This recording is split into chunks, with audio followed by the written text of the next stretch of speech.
They say you never really know someone until you live with them. I thought I knew Evan.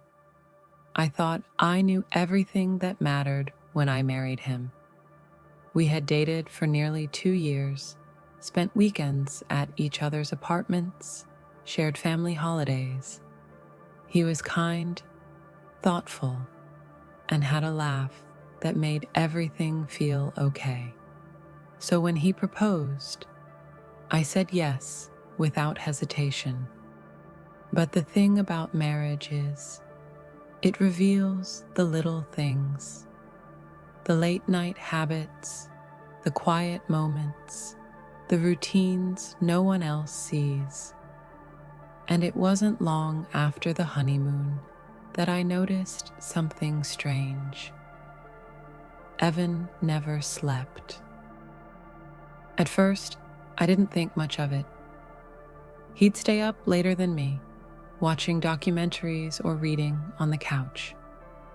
I'd fall asleep, wake up the next morning, and find him already making breakfast like he'd been up for hours. I joked about him being a morning person, but it wasn't just mornings. It was everything. One night, I woke up around 3 a.m. and reached for him. The bed was cold. I wandered out to the living room, expecting to find him passed out on the couch. But he wasn't. He was sitting perfectly still in the armchair, eyes open, staring at the window. "Evan," I whispered. He turned slowly, smiled. "Just thinking. Couldn't sleep." I remember the way his voice sounded. Calm, too calm. Like he hadn't spoken in hours. Like he'd forgotten what a normal conversation felt like. After that, I started watching him more closely. I began tracking the hours he spent awake. I never saw him nap, never found him yawning. His energy never dipped. He moved through the day with smooth, deliberate focus, but never seemed tired. One weekend, I decided to test it. We stayed in. I suggested a movie marathon, back-to-back late-night horror flicks. I pretended to fall asleep on the couch, kept one eye open. He didn't move all night. He just sat there, watching, blinking, always blinking. And then the sleepwalking started. Or at least, that's what I thought it was. I woke up one night to find him standing at the foot of the bed, staring at me. His eyes were wide open, unblinking, his face expressionless. I called his name softly. He didn't respond. Then, slowly, he turned and walked out. I followed him, my heart hammering. He walked to the kitchen, stood by the sink, and whispered something I couldn't hear. Then, just as slowly, he returned to bed and lay down, never acknowledging me. The next morning, he acted like nothing happened. When I asked him about it, he laughed it off, said I probably dreamed it, that he'd never sleepwalked in his life, that maybe I was the one who needed more rest. I started recording him. Each night, I set up a discreet camera in our bedroom. I reviewed hours of footage, fast-forwarding through static moments. Most nights, he lay next to me, perfectly still.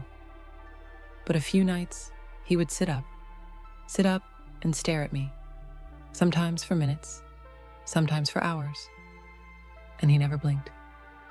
I took the footage to my friend Jess, who works in psychiatry. She watched in silence, then asked if I ever felt unsafe. "No," I said, but it felt like a lie. She suggested Evan might have some form of parasomnia, a rare condition. I wanted to believe that, I really did. But then I found the room. We were cleaning the house one Saturday when I noticed the attic door was ajar. We never went up there. Evan always said it was just insulation and junk. But that day, I climbed up. It was spotless, neat, almost surgical. A single chair sat in the center. No dust, no cobwebs, just one photograph on the wall. It was me, sleeping.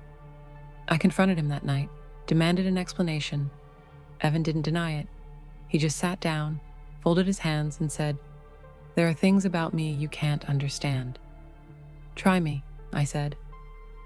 He looked at me with those eyes, unblinking. "I don't sleep because I don't dream. I don't dream because I'm not supposed to. I was born this way. And it was fine until I met you." "What does that mean?" I asked. He smiled, but it didn't reach his eyes. "You started showing up in the places I was told to avoid, in the quiet hours, the in-between spaces. You bleed through the silence. I didn't understand. I still don't. But that night, I slept at a hotel. When I returned, he was gone. No note, no trace. The attic was empty. The photograph was gone. I tried finding him, reported him missing, but no records came up. It was like Evan never existed. No birth certificate, no ID, nothing. But sometimes, I wake up in the middle of the night and I feel watched. Not threatened, just observed. And sometimes, I hear a whisper, "You bleed through the silence." I don't know what he meant, but I think I've started to understand. Because now, I don't sleep either.